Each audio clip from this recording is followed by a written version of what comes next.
Are parents really to blame for the outcome of their children? Society has for years placed the blame on parents. But is society correct in this regard? Good afternoon, dear parents. Today's episode explores the statement, why most parenting advice is wrong.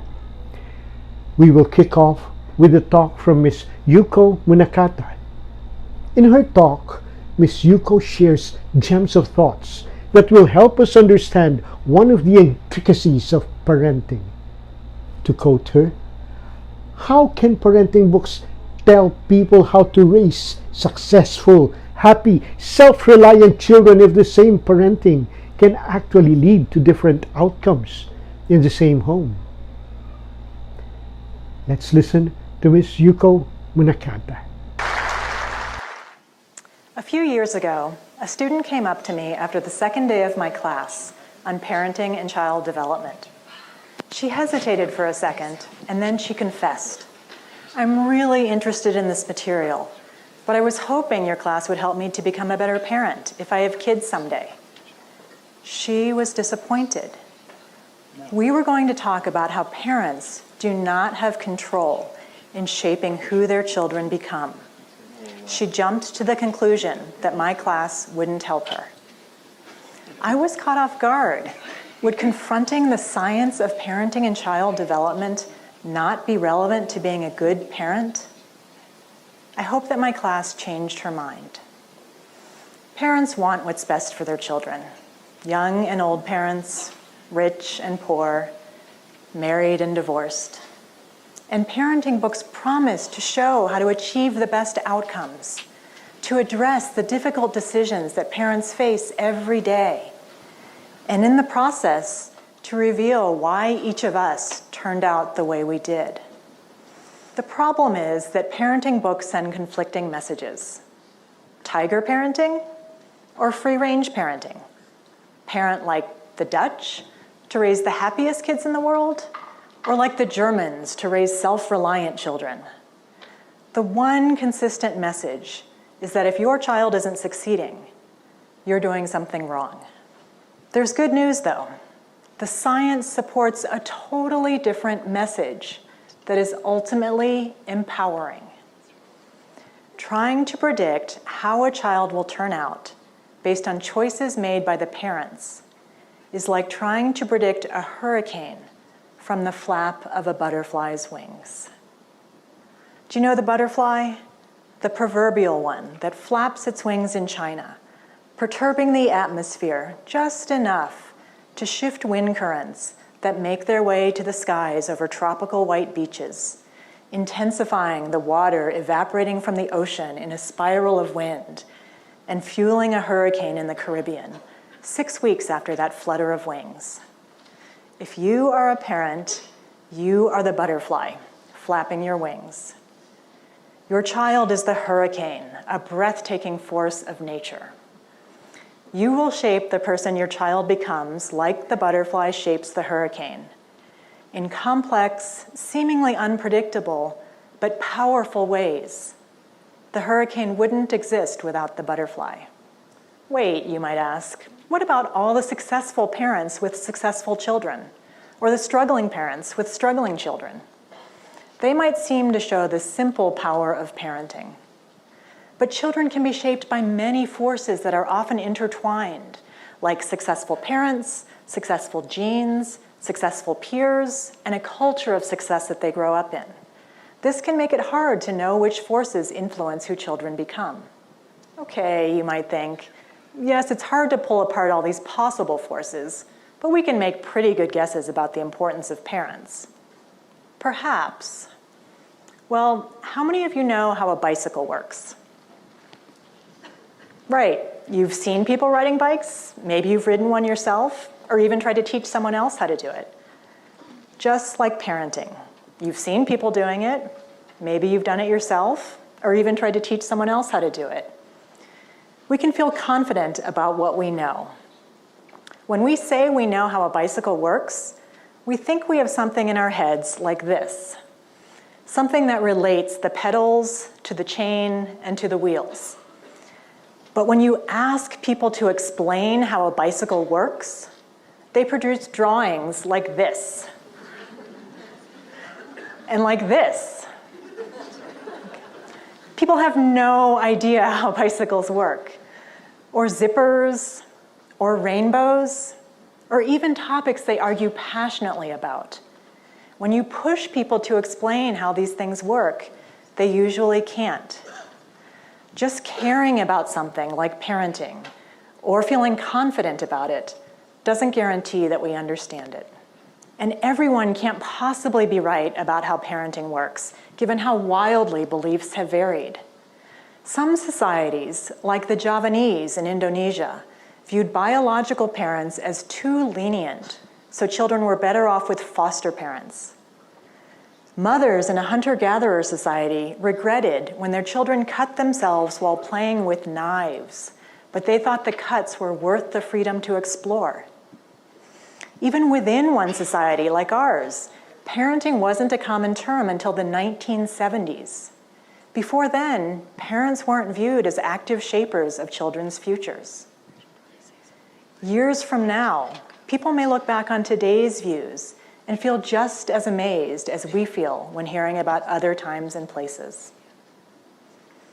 The science could help parents and potential parents like my student to understand how they actually shape who their children become. Millions of children have been studied to disentangle all those shaping forces that are usually intertwined. These studies follow identical twins and fraternal twins and plain old siblings, growing up together or adopted and raised apart. And it turns out that growing up in the same home does not make children noticeably more alike in how successful they are, or how happy or self-reliant, and so on.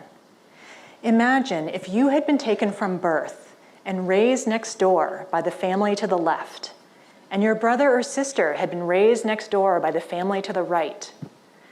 By and large, that would have made you no more similar or different than growing up together under the same roof.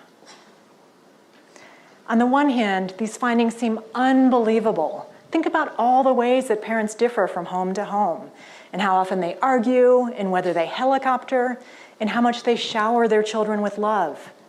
You would think that would matter, enough to make children growing up in the same home more alike than if they had been raised apart. But it doesn't. In 2015, a meta-analysis, a study of studies, found this pattern across thousands of studies following over 14 million twin pairs across 39 countries. They measured over 17,000 outcomes, and the researchers concluded that every single one of those outcomes is heritable, so genes influence who children become. But genes didn't explain everything. The environment mattered too, just something in the environment that didn't shape children growing up in the same home to be more alike. Some people have looked at these findings and concluded that parenting doesn't matter, that you would have become the same person you are today, regardless of who raised you. On the other hand, and really I should say on the other hands, because there are many caveats to that story, but I'll focus on one. On the other hand, these findings are not all that shocking if you think about how the same parent could shape different children in different ways. One child might find it helpful when her mother provides structure. Her sister might find it stifling. One child might think his parents are caring when they ask questions about his friends. His brother might think they're being nosy. One child might view a divorce as a tragedy, while his sister sees it as a relief. Same event, different experience. My husband and I experienced this concept 20 years ago when we were 30,000 feet over the Atlantic, flying from Chicago to Stockholm to work on a research project. The flight attendants were clearing the dinner trays. People were getting ready to sleep. We hit a patch of bumpy air, and a bunch of teenagers whooped in excitement.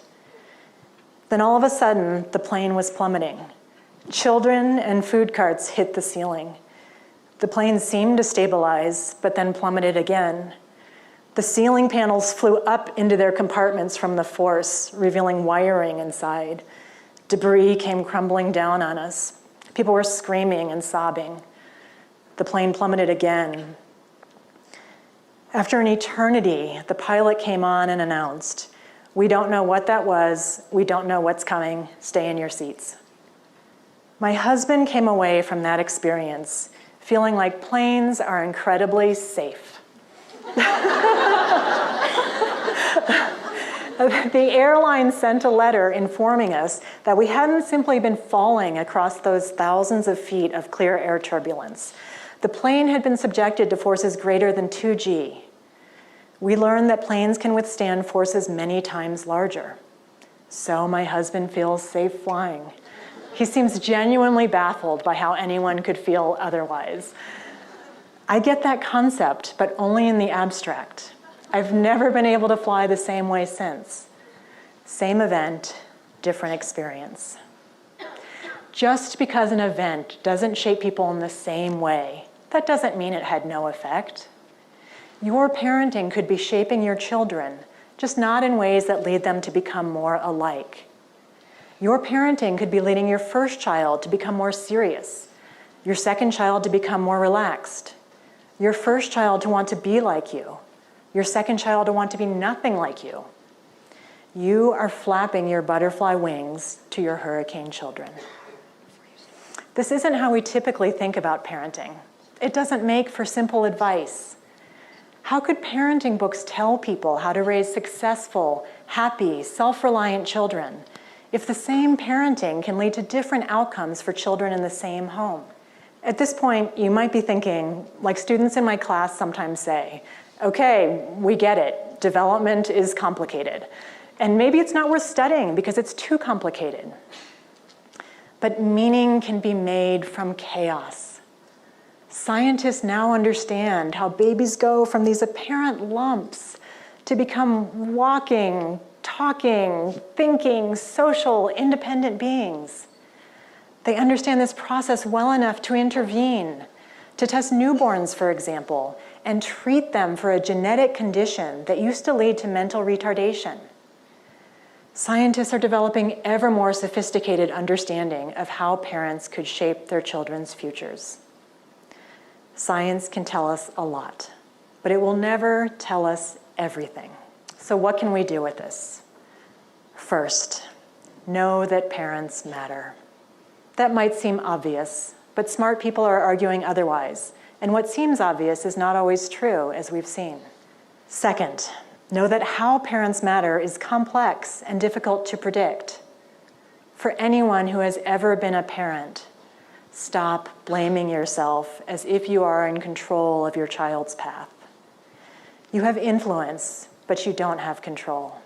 For anyone who has ever been a child, stop blaming your parents, at least for the idea that you are defined by them. Stop blaming other parents.